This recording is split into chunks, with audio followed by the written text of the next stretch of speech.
Assalamualaikum warahmatullahi wabarakatuh. Alhamdulillahirabbil alamin.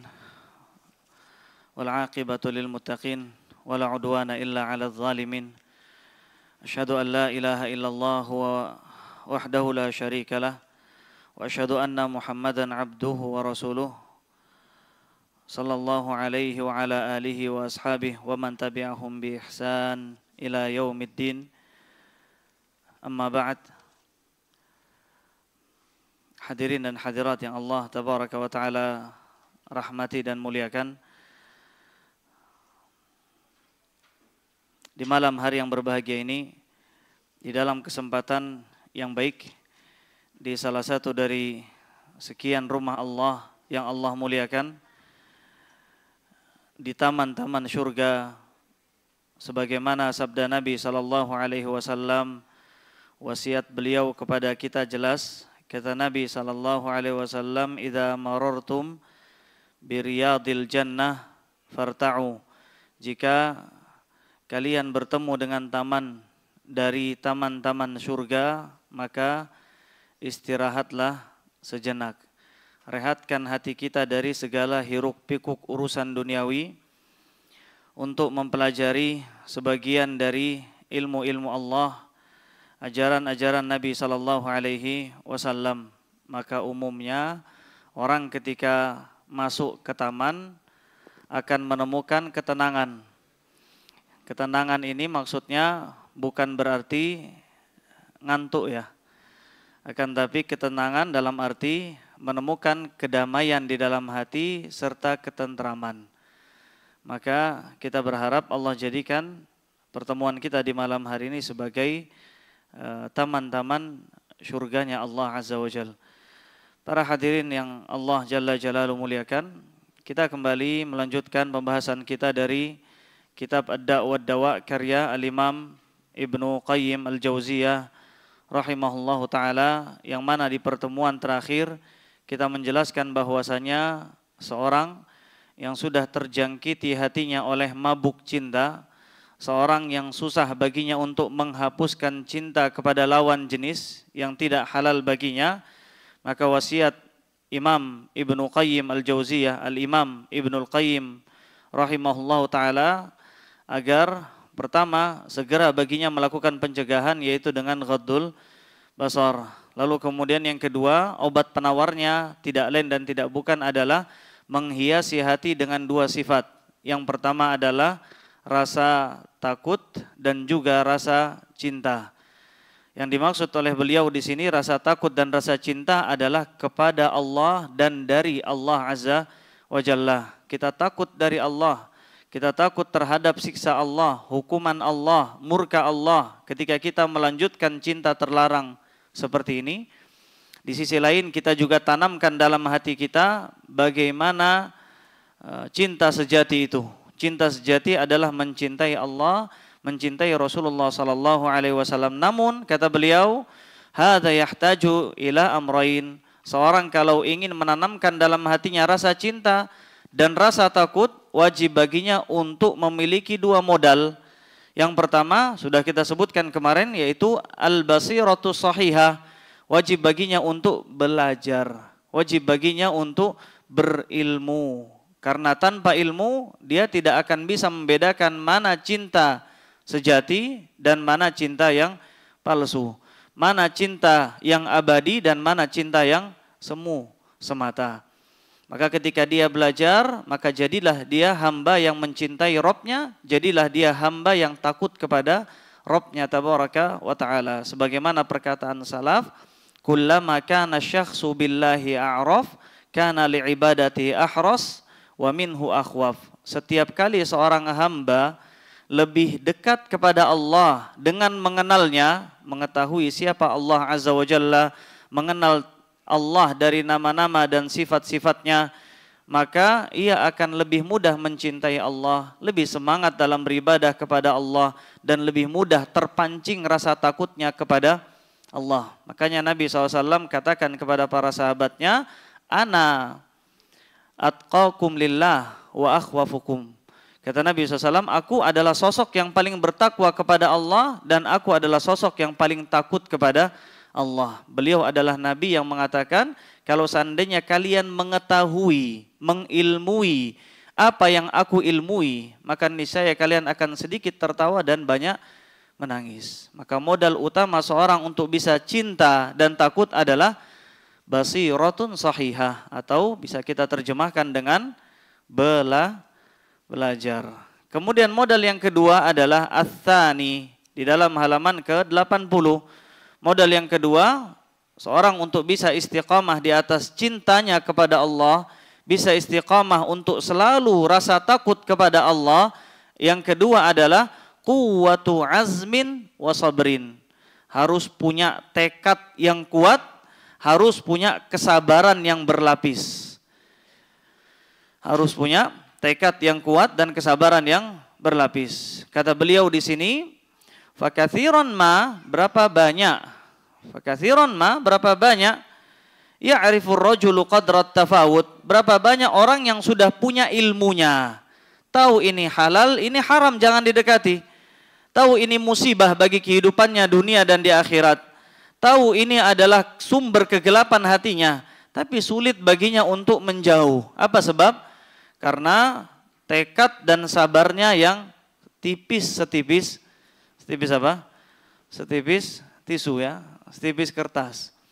Akhirnya meskipun dia tahu itu maksiat, meskipun ia tahu itu salah, tetap saja dia terabas, tetap saja dia langgar. Apa sebabnya?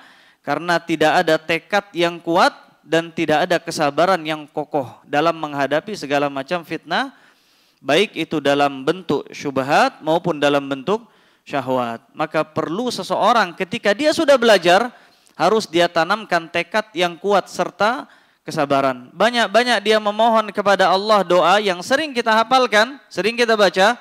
Apa doanya? Meminta rizki agar bisa mengikuti yang hak, kebenaran. Apa? Rabbana atina fid dunya, bukan ini.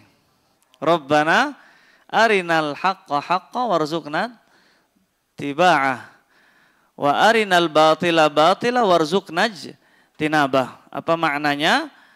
Rabbana, Rabb kami. Apa arti Rabbana? Rabb kami. Tidak ada iyanya ya, tidak ada wahainya ya, menunjukkan dekatnya kita dengan Allah. Arinal haqqa haqqa, tunjukkan kepada kami yang benar itu benar. Dan berikan kepada kami rizki.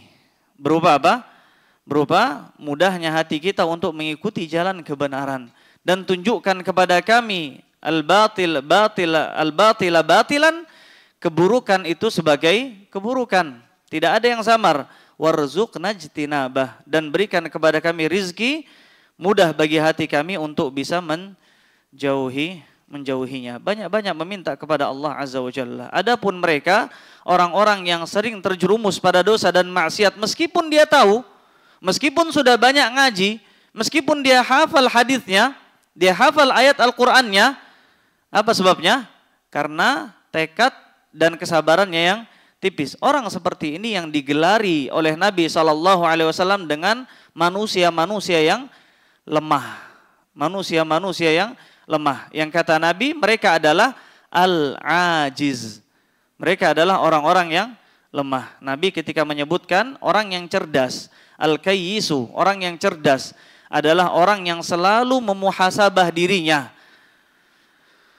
Kemudian kata Nabi SAW, al-kayyisu man dan nafsahu wa amila lima ba'dal maut, yang selalu mempersiapkan bekal untuk kehidupan setelah kematian. Setelahnya Nabi menyebutkan tentang manusia jenis kedua, al-ajiz. Adapun manusia-manusia yang lemah, siapa mereka? Alladzi atba'a nafsahu hawah, adalah orang-orang yang membiarkan jiwanya terombang-ambing oleh hawa nafsunya.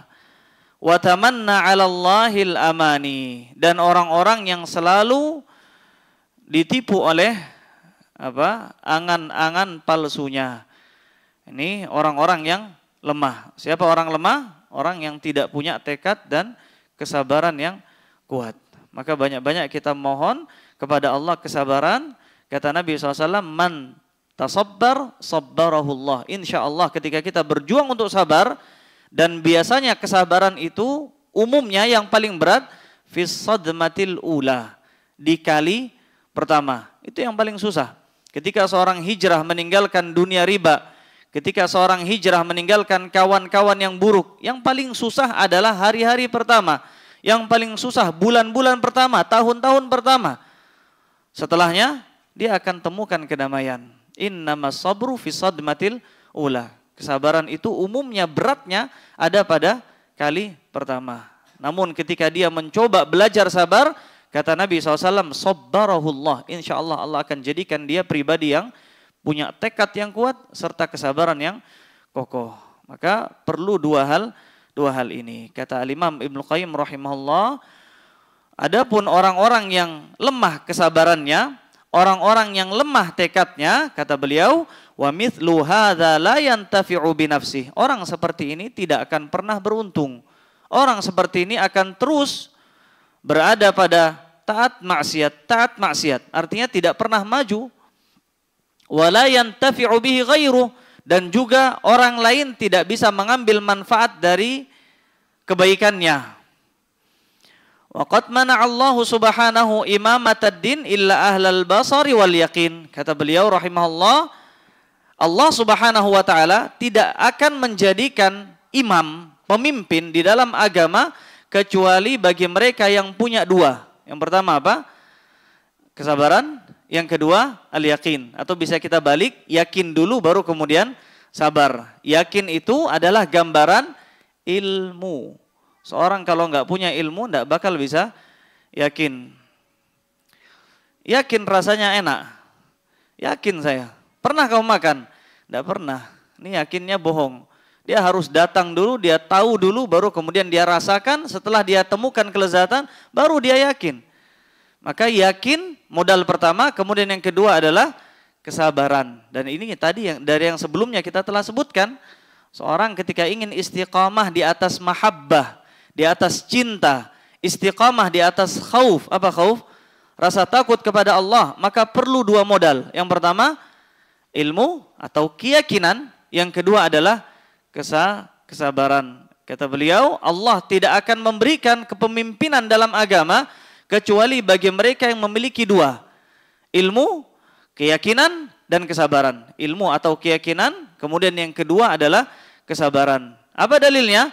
Firman Allah Azza wa Jalla dalam surat As-Sajdah ayat 24, di sini disebutkan, Allah berfirman, wa ja'alna minhum, dan kami jadikan dari kaum muslimin, dari kita, a'immah, ada yang Allah pilih menjadi para pemimpin.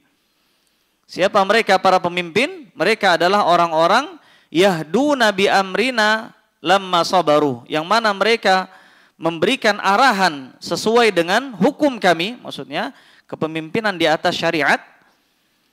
Kapan mereka akan diberikan kepemimpinan? Lamma sabaru, tatkala mereka bersabar. Tatkala mereka bersabar. Wa kanu bi ayatina yuqinun, dan mereka orang yang yakin terhadap ayat-ayat kami. Jadi dua modal. Modal yang pertama yakin, modal yang kedua adalah sabar. Harus dua. Pertanyaannya di sini adalah, apakah seorang talibul ilmi, seorang pelajar, seorang yang rajin mengaji, seorang muslim, seorang mukmin dituntut untuk menjadi pemimpin? Ini dulu. Kalau kita tidak sepakat, ya tidak ketemu. Harus sepakat dulu. Kita harus jadi pemimpin atau tidak perlu jadi pemimpin? Atau kita selalu menjadi makmum? Dari awal sampai tua kita terus jadi makmum? Atau kita dituntut untuk menjadi pemimpin? Harusnya kita menjadi pemimpin. Sebagaimana perkataan Abdullah bin Abbas berdoa kepada Allah, ij'alna a'immata huda. Ya Allah, jadikan kami pemimpin-pemimpin hidayah. Maksudnya hidayah di sini adalah hidayah apa? Hidayah ada dua, taufik dan irsyad. Hidayah apa di sini? Kalau taufik hanya milik Allah, hanya Allah yang memberikan taufik. Irsyad, hidayah dakwah. Siapa yang memiliki hidayah dakwah? Para dai, para pemimpin. Ini doa Abdullah ibn Abbas radhiyallahu anhu. Sebagaimana Allah jadikan Nabi Ibrahim sebagai ummah. Ummah itu maksudnya adalah imam. Maka kita pun dituntut untuk menjadi imam sebagaimana doa kita, Rabbana hablana min azwajina wa dzurriyyatina qurrata a'yun. Artinya apa? Rabb kami, berikan kepada kami jadikan istri-istri kami dan anak-anak kami permata hati bagi kami, penyejuk pandangan bagi kami. Kemudian apa? Oh, Rabbana hablana min azwajina wa dzurriyyatina qurrata a'yun waj'alna, dan jadikan kami semua lil muttaqina, bagi orang-orang yang bertakwa, makmuman, imaman. Kita memohon kepada Allah. Cuman biasanya orang ketika membaca doa seperti ini, doa yang maksud dari Al-Quran, dari surat Al-Furqan ini, umumnya orang hanya membayangkan potongan yang pertama. Dia membayangkan istri yang cantik, istri yang nikmat dipandang, istri yang selalu membuat suami tersenyum, tergila-gila padanya. Hanya itu yang dipandang, hanya itu yang dibayangkan ketika berdoa. Dia lupa membayangkan yang kedua. Apa yang kedua? Menjadi imam. Menjadi imam. Jadi ini dalil bahwasanya seorang dituntut untuk menjadi imam. Dan ketika kita pengen jadi imam enggak? Jadi imam, harus jadi imam. Asal ketika kita pengen jadi imam, jangan ketika ada kesempatan untuk jadi imam kecil. Imam kecil itu apa? Imam sholat ya. Imam sholat, jangan kabur. Jangan kabur. Ketika ada kesempatan, kita lihat masyarakat umumnya awam maksudnya kita yang paling sering ngaji. Kita yang paling mengerti Al-Quran. Kita hafalannya paling banyak meskipun baru juz amma mungkin, meskipun baru juz amma, juz 30 dan juz 29 mungkin. Namun kalau kita lihat yang lainnya awam, maka hukumnya makruh kalau kita tidak mau jadi imam. Kalau kita malu-malu jadi imam, hukumnya apa? Makruh. Maka sebisa mungkin kalau kita ingin berdoa kepada Allah menjadi imam, usahakan kita jadi imam kecil sebelum kita jadi imam. Imam mana? Imam kepala rumah tangga, kemudian imam suatu tempat, imam di pesantren, dan seterusnya. Jadi ini suatu tuntutan, dan kepemimpinan tidak akan Allah berikan kecuali bagi mereka yang punya dua sifat. Apa sifat yang pertama? Yakin atau sabar. Sifat yang kedua adalah sifat yakin. Sebagaimana perkataan Syekhul Islam Ibnu Taimiyah, kata beliau, bis sabri wal yakin tunalu al imamatu fid din. Dengan kesabaran dan keyakinan akan diberikan kepemimpinan dalam agama. Kalau kita ingin jadi pemimpin, terutama yang masih muda, yang jiwanya masih berapi-api. Kalau kita ingin menjadi pemimpin di masa depan, harus punya dua modal. Yakin, dan modal yang kedua adalah sabar. Yang kata Al-Imam Ibnu Qayyim di sini, manusia itu ada 3 jenis. Jenis yang pertama, kata beliau, hadza huwa alladhi yantafi'u bi ilmihi wa yantafi'u bin nas. Jenis yang paling sempurna, yaitu mereka adalah para orang-orang yang berdakwah dan sabar. Orang yang berdakwah dan sabar. Mereka adalah orang yang saleh dan orang yang muslih. Orang yang punya kebaikan dalam dirinya dan menebarkan kebaikan tersebut bagi orang lain. Jenis yang kedua, didduhu. Jenis yang kedua bertolak belakang, la yantafi'u bi ilmihi wa la yantafi'u bi ghairihi. Orang yang tidak punya kebaikan dalam dirinya dan tidak bisa menebarkan kebaikan bagi orang lain. Orang enggak pernah ngaji, orang enggak pernah belajar. Wa minan nas, kemudian yang ketiga adalah orang-orang yang punya kebaikan dalam dirinya, namun orang tersebut orang-orang yang egois, hanya ingin masuk surga sendiri. Maka kemudian Al-Imam Al-Qayyim menggambarkan 3 jenis manusia ini dengan gambaran, adapun yang pertama, yamshi fi nurihi wa yamshin nasu fi nurihi. Orang yang punya cahaya, dia berjalan di kegelapan dengan cahayanya, dan orang lain pun berjalan mengikuti cahayanya. Adapun orang yang kedua, qad tufi'a nuruhu fa huwa yamshi fi dhulumat. Orang yang kedua adalah orang yang gelap gulita, tidak punya sedikit pun cahaya, maka orang tersebut berjalan di jalan yang penuh dengan kegelapan. Adapun yang ketiga, maka orang seperti ini orang yang hanya berjalan sendirian saja dengan cahayanya sendiri. Maka ini 3 gambaran yang menggambarkan kepada kita tentang keutamaan kita menjadi imam, menjadi pemimpin, menjadi penebar kebaikan. Terutama ketika kita paham bahwasanya dengan dua modal tadi, ilmu dan sabar atau yakin dan sabar, itu akan menjadikan kita terus istiqamah di atas apa? Cinta kepada Allah, istiqamah di atas rasa takut kepada Allah Azza wa Jalla. Ditambah lagi para ulama menyebutkan dua sebab ini, dua modal ini yang menjadikan kita terus berjalan di atas siratal mustaqim. Karena tentunya dunia ini adalah tempat yang penuh dengan fitnah. Dan fitnah ada dua. Fitnah yang pertama apa? Syahwat. Dan fitnah yang kedua adalah syubhat. Bagaimana cara kita menghindar dari fitnah syahwat? Adalah dengan sabar. Bagaimana cara kita menghindar dari fitnah syubhat? Adalah dengan yakin. Dua ini.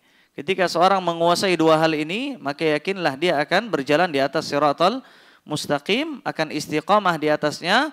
Bahkan ketika dia istiqamah di atas siratal mustaqim di dunia, itu adalah jalannya di akhirat. Akan mudah baginya meniti sirat di hari akhirat. Maka banyaklah berdoa kepada Allah untuk minta ilmu dan keyakinan. Sebagaimana perkataan Nabi, seorang hamba tidaklah diberikan kemuliaan yang paling besar selain kesehatan setelah keyakinan. Kalau diurut, nikmat yang paling besar adalah nikmat yakin. Lalu kemudian yang kedua, kesehatan badan jasmani. Kata Nabi, salullahal afiyah. Minta kepada Allah kesehatan jasmani. Dan banyak minta kepada Allah agar diberikan kesabaran yang kuat. Di antara doanya tadi, dan kita tambahkan doa yang kedua, Allahumma inni as'aluka ats-tsabata fil amri. Ya Allah, inni as'aluka, kami mohon kepada Engkau ya Allah, ats-tsabat fil amri. Kemantapan dalam segala urusan. Dan ini gambaran dari apa? Dari yakin. Wal azimata 'ala rusyd, dan kekuatan tekad di atas jalan hidayah. Ini gambaran dari sabar. Apa doanya? Sudah hafal?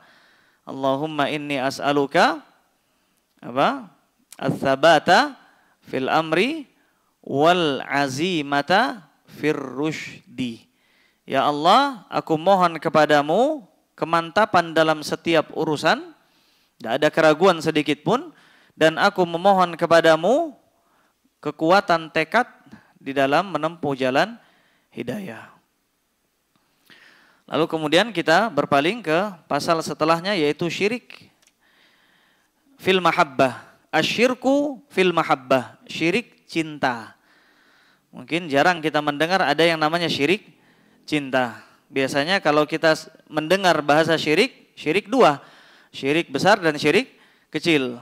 Jarang kita mendengar ada yang namanya syirik cinta. Dan sekarang kita akan mempelajari melalui kalam perkataan Al-Imam Ibnu Qayyim rahimahullah. Kata beliau di sini, "Idza 'arafta hadhil muqaddimah, fala yumkinu an yajtami'a fil qalbi hubbul mahbubul a'la wa 'ishqus suwari abadan." Kata beliau, jika seseorang telah menemukan cinta sejatinya, maka mustahil baginya akan mencintai selainnya. Ini artinya secara umum. Saya tidak artikan secara apa istilahnya, tidak secara tekstual. Karena kalau diartikan secara tekstual mungkin banyak jamaah yang akan bingung. Maksudnya kata beliau di sini adalah jika seorang telah menemukan cinta kepada Allah, tidak akan mungkin cinta tersebut berkumpul dengan cinta terlarang. Tidak akan mungkin baginya akan berkumpul pada cinta kepada Allah dengan cinta yang terlarang. Dan ini penawar bagi orang yang terjangkiti mabuk cinta. Artinya kalau ada cinta kepada bayang-bayang makhluk apa? Makhluk halus ya. Makhluk halus maksudnya apa? Wanita ya, makhluk halus ya. Tidak bisa dikasarin. Mereka adalah makhluk-makhluk yang lembut. Kata Nabi SAW, rifqan bil qawarir. Hati-hati, pelan-pelan kepada qawarir. Qawarir itu gelas-gelas kaca. Tidak boleh kasar-kasar, pelan-pelan. Mereka adalah qawarir. Maka ketika seorang sudah mencintai Allah, hilang semua bayang-bayang terhadap apa? bayang-bayang cinta-cinta terlarang tersebut. Bahkan kata beliau, bal huma diddani la yatalaqiyan. Bahkan dua cinta tersebut, cinta kepada Allah dan cinta kepada kemaksiatan adalah dua hal yang tidak akan mungkin pernah bertemu satu sama lain. Jadi ini solusi yang ampuh. Ketika kita ingin menjauhkan diri kita dari kemaksiatan, cari cinta kepada Allah. Ketika jiwa ini mencintai Allah, maka hilang dan sirna semua cinta kepada selain Allah. Cinta-cinta yang terlarang lainnya. Kata beliau bahkan, balla budda an yukhrija ahaduhuma sahibahu. Bahkan cinta kepada Allah akan mengusir cinta kepada selain Allah.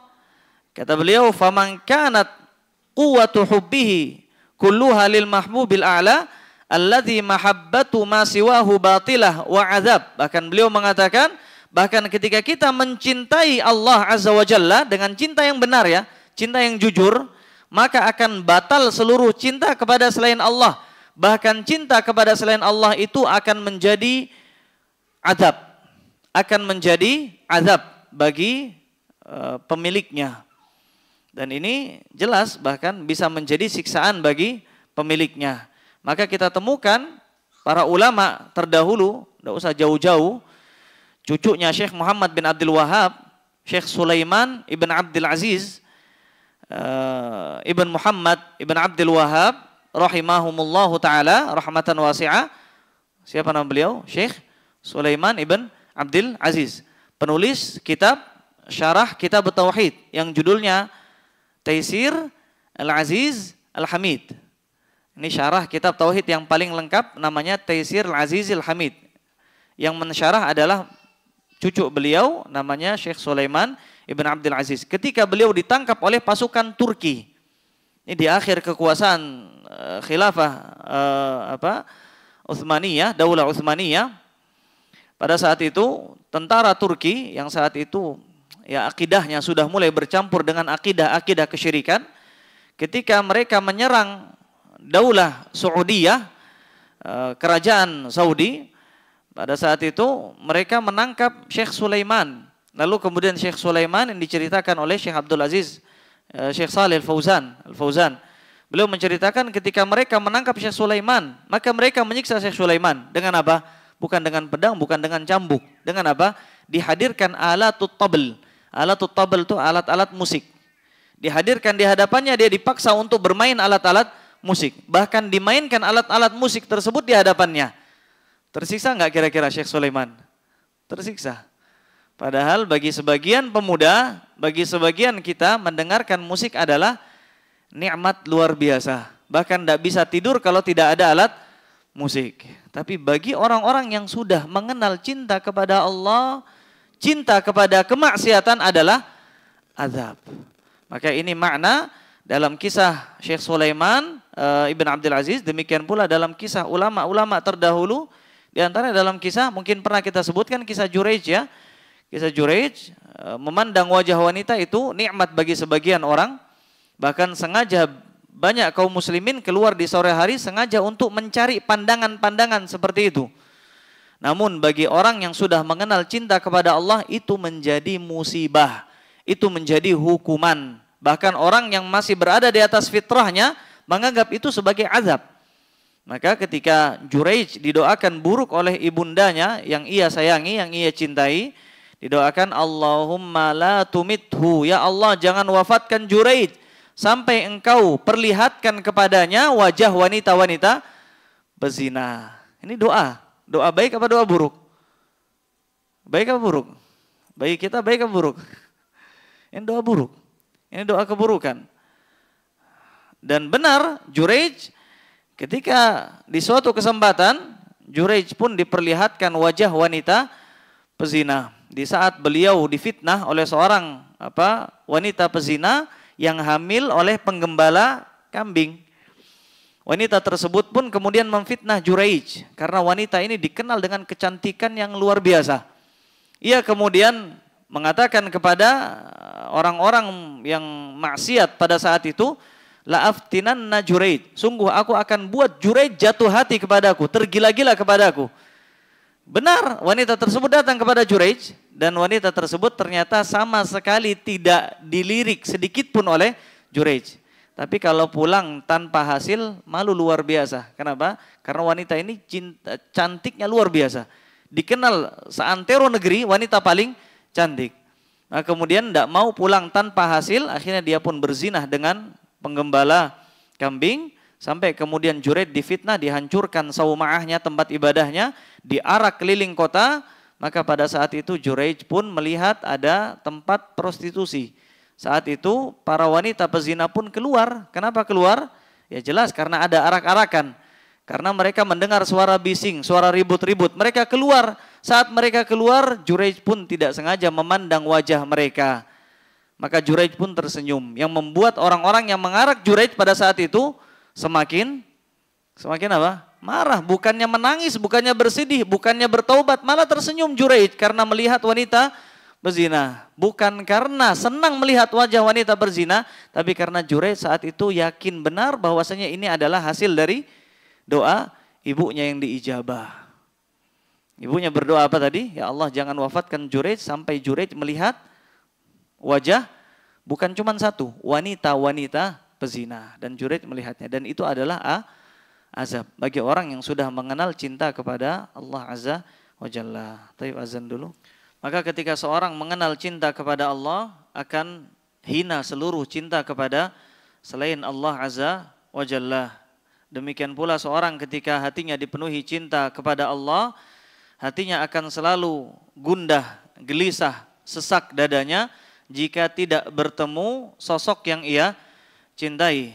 Sebagaimana ketika kita mendengar azan dikumandangkan, hati kita akan gundah, gelisah ketika kita tidak segera berjumpa dengan Allah Subhanahu wa taala. Ini dalil. Ini diantara bukti cinta kita kepada Allah. Sebagaimana orang yang cinta kepada pasangannya, ketika dia harus LDR-an, maka susah hatinya kalau tidak ketemu. Tempat yang paling jauh sekalipun, kalau bahasa puisinya apa?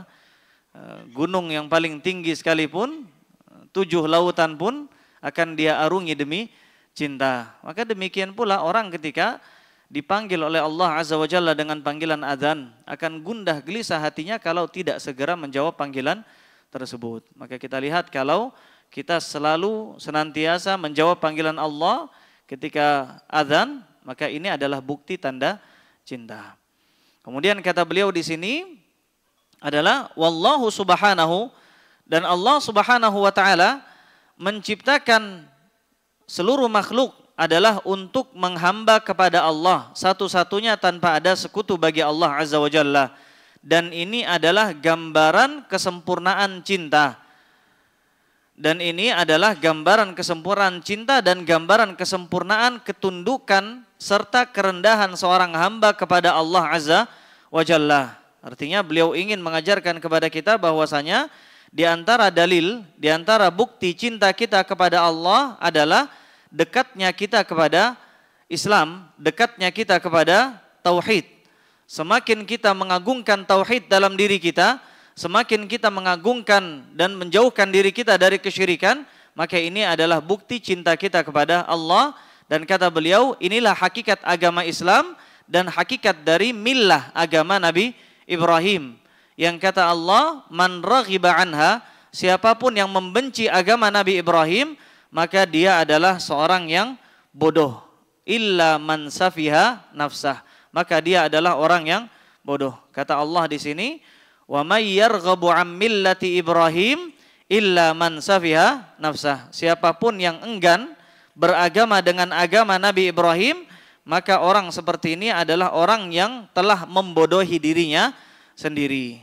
Bodoh dalam hal apa? Bodoh karena tidak peduli dengan maslahat dan madarat dirinya, sehingga dia lebih memilih untuk tetap kufur. Ini ayat yang panjang, beliau kutip di sini.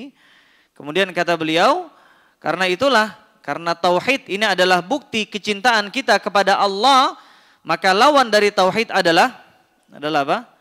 Adalah syirik. Maka syirik adalah dosa yang paling buruk, dan syirik adalah di antara dalil bukti bencinya seorang kepada Allah. Tadi di antara bukti cinta seorang kepada Allah adalah tauhid. Sebaliknya orang di antara tanda bencinya seorang kepada Allah adalah dengan melakukan kesyirikan. Ini dua hal yang jauh berbeda. Apa dalilnya? Dalilnya adalah dalam surat Al-Baqarah ayat 165 bahwasanya orang ketika melakukan kesyirikan maka dia telah melakukan apa? Dia tidak mencintai Allah Azza wa Jalla. Di sini kata Allah, wa minan nas, di antara manusia, man yattakhidhu min dunillah, ada orang-orang yang menjadikan selain Allah sebagai sekutu, menyembah kepada Allah dan kepada selain Allah. Yuhibbunahum ka hubbillah. Apa alasannya? Mengapa seorang jatuh kepada kesyirikan? Apa sebabnya?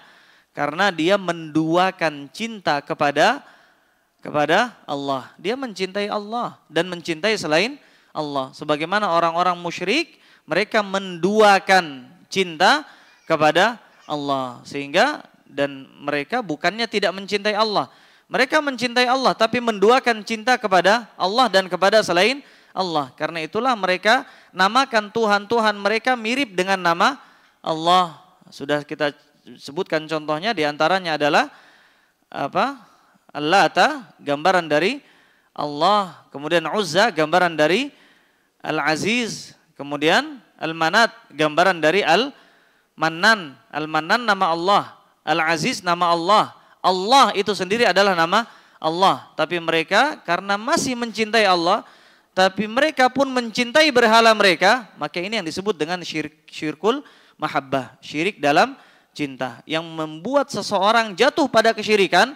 Asal muasalnya tidak lain dan tidak bukan adalah karena adanya cinta lain selain cinta kepada Allah. Kita lihat contohnya kaum Nabi Nuh alaihi salatu wassalam.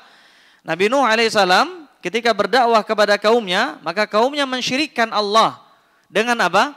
Dengan apa? Wat, Suwa', Yaghuth, Ya'uq, Nasr. Siapa mereka? Mereka adalah nama-nama orang-orang yang saleh. Kemudian kenapa mereka disembah selain Allah? Jawabannya karena cinta kepada orang-orang saleh yang berlebihan. Mereka mencintai. Makanya setan ketika mengetahui inilah pintu masuk menuju kesyirikan, setan pun mewahyukan kepada para pemimpin kaum mereka untuk membuat patung-patung di majelis-majelisnya mereka. Awal mula hanya ingin mengingat jasa mereka sebagai orang-orang saleh agar mereka mengenang cinta mereka kepada orang saleh. Ini pintu masuk pertama kali setan ke dalam pintu masuk banyak orang ke dalam kesyirikan. Pintu masuknya adalah dari pintu cinta kepada selain Allah. Mulai dari zaman dahulu sampai zaman sekarang. Orang di zaman sekarang banyak yang mensekutukan Allah dengan alasan cinta aulia. Aulia apa? Cinta para wali, cinta orang-orang saleh. Maka syaitan masuk dari pintu ini, dari pintu kecintaan. Maka ini menjadi dalil bahwasanya asal muasal kesyirikan itu terjadi karena mencintai selain Allah. Kata Allah, wa minan nas man yattakhidhu min dunillah, di antara manusia ada yang mensyirikkan Allah, menjadikan sekutu lain selain Allah, yuhibbunahum ka hubbillah. Apa sebabnya? Karena mereka mencintai mereka sebagaimana cinta mereka kepada Allah. Walladzina amanu, bagaimana dengan orang-orang beriman? Orang-orang beriman cinta mereka luar biasa kepada Allah Azza wa Jalla. Maka Imam Ibnu Qayyim di sini menjelaskan di akhir pembahasan, beliau jelaskan maksudnya apa? Wal maqsudu, maksudnya adalah hakikat ibadah tidak akan mungkin bisa didapat ketika seorang masih menduakan cinta kepada Allah. Dan cinta di sini bukan cinta yang alami, bukan cinta yang umumnya ada ketika seorang ibu mencintai anaknya, cinta antara seorang suami kepada istrinya, bukan cinta ini yang dimaksud. Karena cinta itu beragam, ada cinta adah, ada cinta ibadah. Kalau cinta adah bagaimana? Cinta normal, cinta umumnya seperti apa? Cinta seorang bapak kepada anaknya, anak kepada ayahnya. Cinta seperti ini tidak dikecam. Cinta seperti ini tidak disebut dalam ayat yang tadi kita sebutkan. Di antara manusia ada yang menjadikan cinta mereka kepada selain Allah seperti cinta mereka kepada Allah. Bukan cinta ibu kepada anaknya. Yang dimaksud adalah cinta ibadah. Bagaimana bentuk cinta ibadah? Cinta di ibadah adalah ketika cinta itu disertai dengan pengagungan, disertai dengan kepatuhan, disertai dengan hina dina di hadapan sosok yang kita cintai. Kalau ada anak mencintai ibunya, apakah dia menghinakan diri di hadapan ibunya? Iya. Tapi tidak secara total. Dan ini penghinaan yang diizinkan, yang bahkan boleh dan berpahala. Bahkan Allah mengatakan dalam Al-Qur'an waqfid apa kata Allah Azza wa Jalla? Waqfid lahuma janahadz dzulli minar rahmah. Dan sayangi mereka dengan ketundukan, dengan kehinaan. Ketika seorang anak menyiapkan sandal untuk ayahnya, untuk ibunya, ini bentuk kehinaan. Apakah artinya dia telah syirik dalam cinta? Jawabannya enggak.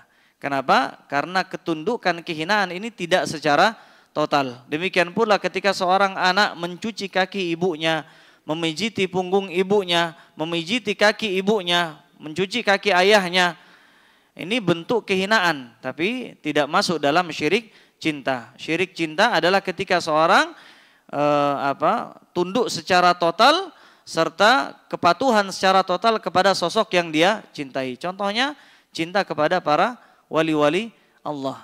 Ketika seorang sudah kadung cinta kepada wali Allah, maka dia akan patuh. Apapun alasannya, ada alasannya ataupun tidak ada alasannya, dia akan patuh.